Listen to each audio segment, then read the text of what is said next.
నమస్తే, welcome to Suman TV. నేను మీ సాయి. బంగ్లాదేశ్లో ప్రస్తుతం కొనసాగుతున్న పరిస్థితుల గురించి మనం చూస్తూనే ఉన్నాం నిన్నటి నుంచి.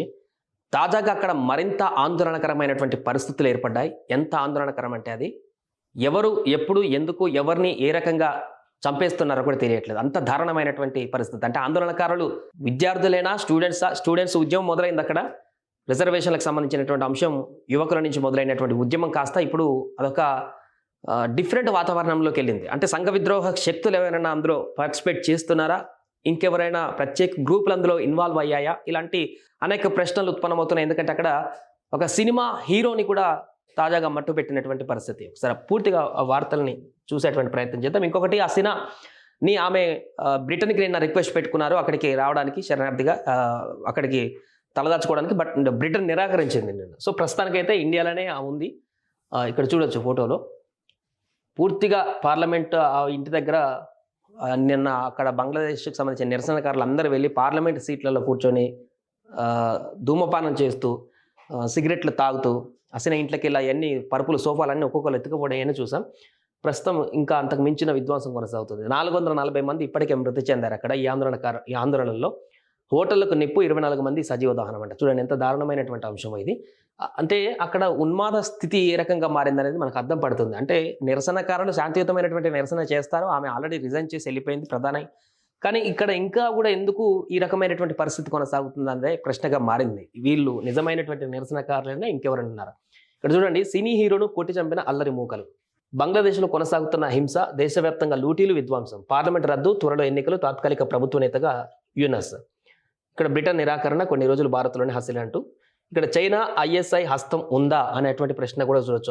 హసీనా దించేందుకు పక్కగా పావులంటూ వార్త మనకు కనిపిస్తుంది.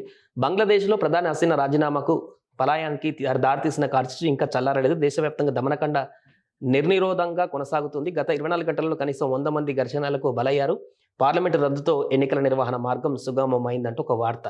సో ఈ యొక్క ఘటనలో నిన్నటిదాకా అమెరికా హస్తం ఉంటుందేమో అనేటువంటి ప్రశ్న తలెత్తింది. ఎందుకంటే హసీనా గతంలో అమెరికా బంగ్లాదేశ్లో ప్రజాస్వామ్యయుతంగా ఎన్నికలు జరగలేదు అనేటువంటి విషయాన్ని ప్రస్తావించినప్పుడు అప్పుడు స్తబ్దుగా ఉన్నటువంటి హసీనా కొంతకాలం క్రితం ఎవరైతే ఇలాంటి వ్యాఖ్యలు చేశారో వారికి మన దేశంలో షెల్టర్ ఇస్తే అప్పుడు ప్రజాస్వామ్యయుతంగా ఎన్నికలు జరిగాయని వాళ్ళు చెప్పేవారు కావచ్చు అంటూ ఇండైరెక్ట్గా అమెరికాను ఉద్దేశించి కొన్ని వ్యాఖ్యలు చేస్తారు. అప్పటి నుంచి అమెరికా కొంత సీరియస్గా ఉంది బంగ్లాదేశ్ ప్రధాని మీద అనేటువంటి ఒక వార్త చక్కర్లు కొట్టింది. ఆ నేపథ్యంలో ఈ యొక్క నిరసనలో, ఈ యొక్క భారీ ఉద్యమంలో అమెరికా పాత్ర ఉందని చెప్పారు. కానీ తాజాగా మరొక అంశం ఏంటంటే చైనా ఐఎస్ఐ హస్తం కూడా ఉందేమో అనేటువంటి ప్రశ్న ఉత్పన్నమవుతుంది. ఇంత భారీ ఎత్తున ఆమె రిజైన్ చేసి వెళ్ళిపోయిన తర్వాత కూడా ఇంకా దేశం పూర్తిగా అల్లకల్లోలంగా మారడానికి, రోజు వందల సంఖ్యలో అక్కడ మరణాలు ఏర్పడడానికి, సినిమా హీరోలు ఎవరు విఐపి అని లేకుండా కూడా వారిని ఈ రకం నిర్దాక్షిణ్యంగా మట్టుపెట్టేటువంటి ప్రయత్నం.